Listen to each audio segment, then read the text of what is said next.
दर्शकों, आज हमारे साथ है शेषराव जी यादव, जो कि भारतीय जनता पार्टी के छिंदवाड़ा के कद्दावर नेता है। हम इनसे जानना चाहेंगे कि हाल ही में 15 महीने कांग्रेस की सरकार यहाँ पे थी। उसके बाद सत्ता परिवर्तन हुआ। सत्ता परिवर्तन के बाद किस प्रकार के विकास की गंगा इस मध्य प्रदेश में चल रही है? 15 महीने धोखे से कांग्रेस सरकार आ गई थी और किसानों को प्रलोभन दिया, युवाओं को प्रलोभन दिया, बेरोजगारों को प्रलोभन दिया, बुजुर्गों को दिया कि हम आपकी पेंशन बढ़ा देंगे, किसानों का 2 लाख तक का कर्जा माफ कर देंगे। और इस ऐसे झूठे वादे करके कांग्रेस ने सरकार बना ली। लेकिन जब हकीकत में उनको सत्ता मिली तब उनको समझ में आया कि ये सब वादे हम पूरा नहीं कर सकते, और इस कारण 15 महीने में ही वो हट गए, क्योंकि एक भी वादा उन्होंने 15 महीने में पूरा नहीं किया। उनके नेता ने कहा था कि 10 दिन में अगर हम वादा पूरा नहीं करेंगे तो मुख्यमंत्री बदल देंगे। लेकिन जनता ने साल भर इंतजार की और उसके बावजूद भी जब कुछ नहीं मिला, बल्कि जो व्यवस्थाएं चल रही थी प्रदेश में, वो व्यवस्थाएं भी चरमरा गई। जैसे बिजली गोल होने लगी थी, सड़कें खराब होने लगी थी, और कई कारण। क्योंकि कांग्रेस जब आती है तो कांग्रेस का एक दुर्भाग्य रहा है कि इसके साथ नेता साइडलाइन हो जाते हैं और दलाल सक्रिय हो जाते हैं, जिस वजह से जनता भी लुटती है और लोगों के काम भी नहीं होते बिना पैसे दिए।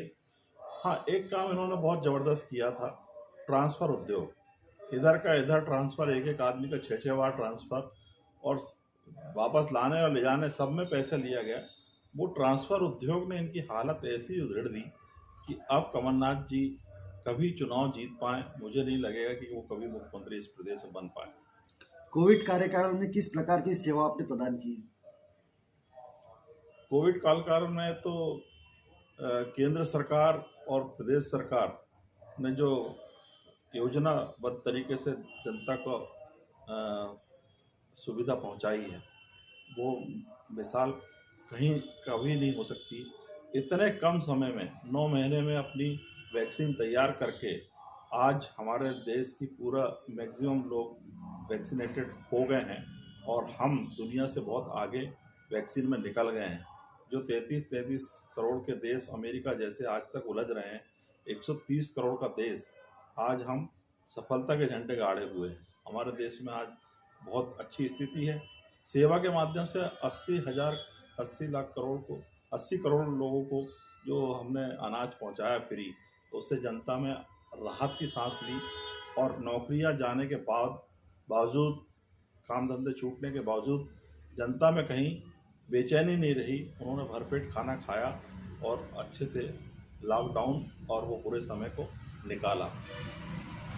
पूरे देश में हो या मध्य प्रदेश में हो, कांग्रेस का जनाधार दिन ब दिन कम होते जा रहा है। इसका क्या रीजन हो सकता है? इसमें भाजपा किस प्रकार से आपका मतलब आगे चल के एक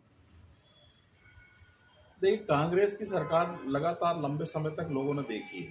कांग्रेस की सरकार में जो होता था, जो घोटाले हुए, और जो जिस तरह से कांग्रेस की सोच और समझ थी, आज भाजपा को वो जब महसूस कर रहे हैं, भाजपा हर घर को पहुंच रही है। भाजपा की एक एक योजना हर घर को, हर व्यक्ति को छू रही है। आज प्रधानमंत्री आवास योजना ले लें, आज आप शहर बदलते दिख रहे हैं, पक्के मकान की ओर सब बढ़ रहे हैं। किसी को कहीं लेने नहीं जाना, किसी को कहीं बोलने नहीं जाना, किसी के दरवाजे पे नहीं जाना, और उसके पक्के मकान बन रहे हैं। 24 तक संकल्प लिया हुआ है। जल मिशन अभियान, हर घर को पानी देने की सुविधा हो रही है। आयुष्मान योजना इतनी बड़ी योजना है, 5 लाख तक का फ्री इलाज लोगों का हो रहा है। तो ये सब योजनाएं, लाडली लक्ष्मी से लेकर, लाडली लक्ष्मी मध्य प्रदेश की ऐसी योजनाएं पूरे देश ने अडॉप्ट की, और आज उसका देखिए परिणाम कि आज 5 साल बाद, 7 साल बाद, जहाँ 918 थे 1000 पे लड़कियां, आज बढ़ के देश में तो 1002 हो गई हैं, और मध्य प्रदेश में 956 बालिका हो गई। इसका मतलब है लाडली लक्ष्मी योजना बहुत सक्सेसफुल है, उसके कारण लड़कियां बच रही है और पढ़ रही है और आगे बढ़ रही है। युवा संगठन मजबूती के लिए आप भारतीय जनता पार्टी के पास में क्या एजेंडा रहेगा स्पेशल? भारतीय जनता पार्टी देश की सबसे बड़ी पार्टी है, 18 करोड़ सदस्य हैं। अभी हम इसमें, और हमारी पार्टी ने ही युवाओं को मौका पहली बार दिया कि हमारे जिले के अध्यक्ष से लेकर प्रदेश के अध्यक्ष तक सब युवा है, 50 साल के अंदर के हैं। और इसकी वजह से आज हम ये नहीं कह सकते, हमारी पार्टी पूरी युवा हो गई, यंग लोग काम कर रहे हैं और जो बुजुर्ग लोग थे 75 के ऊपर वो मार्गदर्शन दे रहे हैं और कहीं कोई हमारी पार्टी में मतभेद किसी का नहीं है। जिसको जो जिम्मेदारी मिल रही वो बखूबी अपनी जिम्मेदारी निभा रहा और इसका परिणाम है कि आज युवाओं में हमारी पार्टी के प्रति आकर्षण बढ़ा है, जिसकी वजह से ज़्यादा युवा जुड़ रहे हैं, क्योंकि युवाओं को मौका मिलता नहीं था।